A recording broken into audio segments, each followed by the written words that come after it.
Hi there, this is Gary Short with Gibraltar Software, and in this video I want to introduce you to a new feature that's going to ship with Gibraltar 3.0, and that is the idea of live sessions.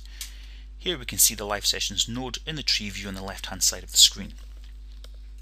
Now the idea of live sessions is that it gives you better and further particulars of a particular incident that you might be dealing with from Analyst, but the key here is it's in real time, so you see that information as it actually happens with the running software.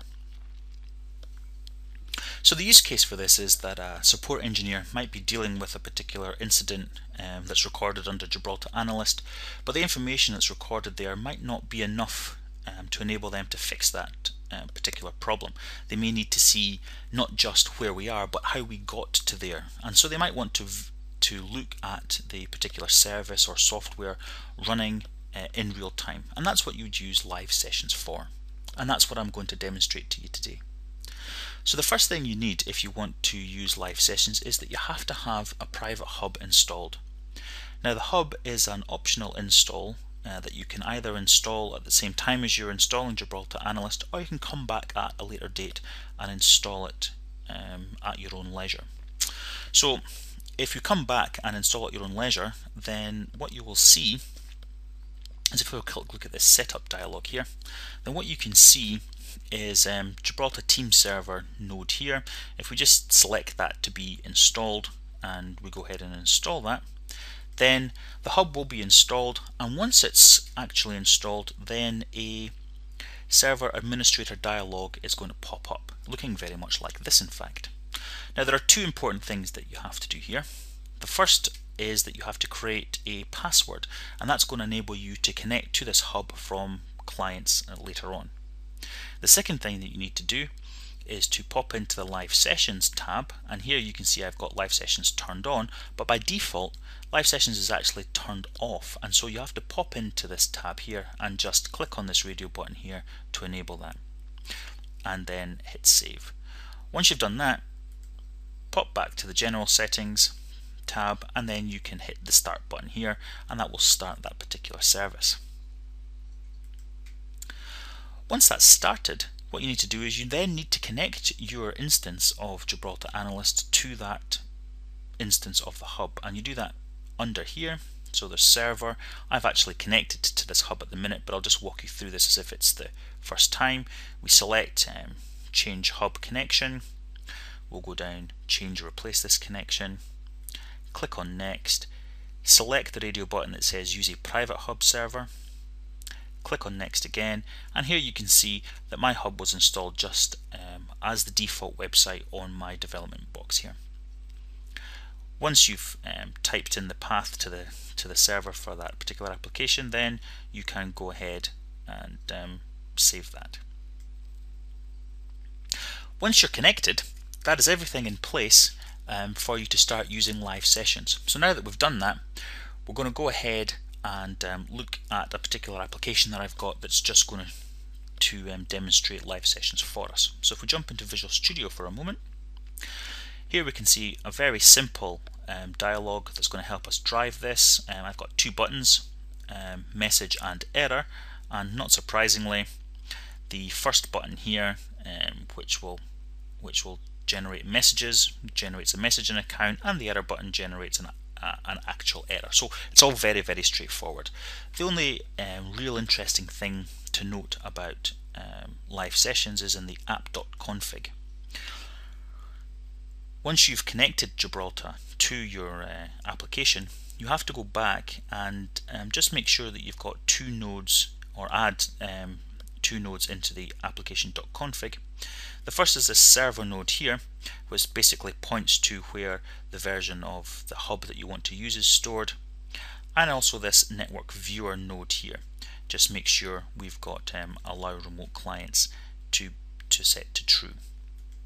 Okay, so with that explained, let's just go ahead and run our application here. One thing I wanted to show you just as a bit of an aside, just because I thought it was quite cool when I was building this video, is if we hit this error button here, then the first thing that's going to happen is that this dialog, this Gibraltar dialog, is going to pop up, and it's going to say, hey, we've encountered a problem, it's going to give you the option to either close or restart the application.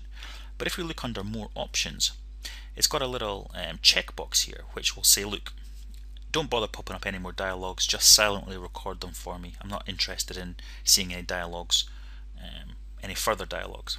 So if we close that, if we hit that error button again, you can see the second time that this error dialog pops up, this checkbox is now on the outside and is far more visible. The idea here being that if the dialog pops up for the first and perhaps only time, then the dialog is not going to be particularly annoying.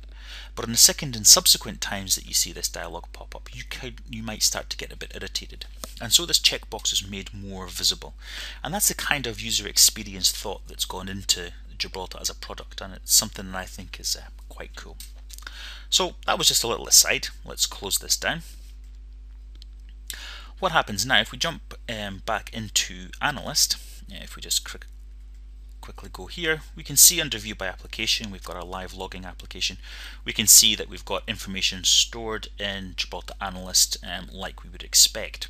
But at this point, we might want to have a look at live sessions. So if we click on the live session, we will see that we also have a session here. So if we double click on that and open up the live logging viewer, it says it's now connected, and you can see we've got some information in here already.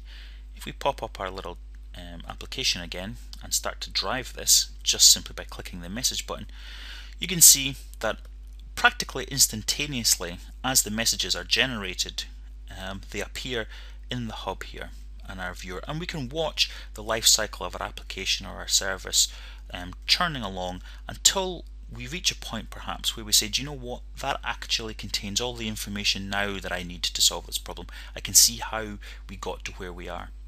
Well, how do you then go ahead and actually analyze that information as if you were back in Gibraltar Analyst? The answer to that question is quite straightforward actually. There's a little save icon here, and it says, if we look at the mouse over it, it says that it packages and sends the session information to a file or via email. So if we go ahead and click that, we can actually see down here that we're being told that that information is currently being passed back into Gibraltar Analyst. So if we close that down and we go back to live logging, that information there would be available for us to analyze in Gibraltar Analyst, just like it would be for any other particular aspect that was recorded in Gibraltar Analyst. So what we've demonstrated here with live sessions is the ability for a support engineer to actually watch what's happening in real time with running software, and once they've gotten the information that they require, they can actually save that information and then analyze that back in Gibraltar Analyst like they would any other particular incident. And that's all that I wanted to demonstrate for you here today. So thank you very much for listening, and we'll catch you next time. Bye bye.